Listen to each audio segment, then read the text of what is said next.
আসসালামু আলাইকুম ও রহমতুল্লাহি ও বারাকাতুহু।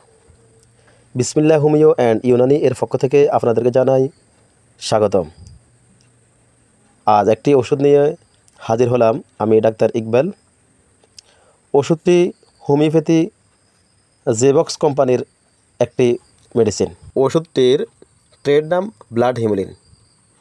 এই ওষুধটিতে অনেকগুলো গুরুত্বপূর্ণ হোমিওপ্যাথি মেডিসিন ব্যবহার করা হয়েছে, যা একজন মানুষের শরীরের জন্য অত্যন্ত গুরুত্বপূর্ণ।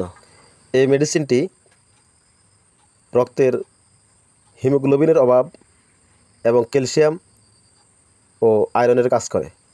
বিশেষ করে রক্ত স্বল্পতা, রক্তের হিমোগ্লোবিনের অভাব, ক্যালসিয়াম এবং শারীরিক দুর্বলতার জন্য অত্যন্ত কার্যকরী। এই মেডিসিনটি সেবনের নিয়ম হলো প্রাপ্তবয়স্কদের জন্য দৈনিক 2টা, সকালে 1টা, রাত্রে 1টা ভরা পেটে খাবে।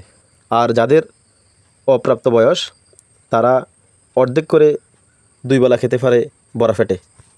আর তাছাড়া আপনার স্থানীয় ডাক্তারের পরামর্শ অনুযায়ী সেবন করা উত্তম হবে। আর অনেকেই আমার ভিডিওটা দেখে ওষুধটি নিয়ে চিন্তা করবে। আসলে যেহেতু ওষুধটায় কোনো রকম ক্ষতি পাওয়া যায়নি, তাই আপনি নির্দ্বিধায় সেবন করতে পারেন। আজ এ পর্যন্ত। দেখা হবে অন্য কোনো রোগ বা মেডিসিন নিয়ে অন্য কোনো ভিডিওতে। আর এরকম গুরুত্বপূর্ণ ভিডিও পেতে আমার চ্যানেলটি সাবস্ক্রাইব করে রাখুন।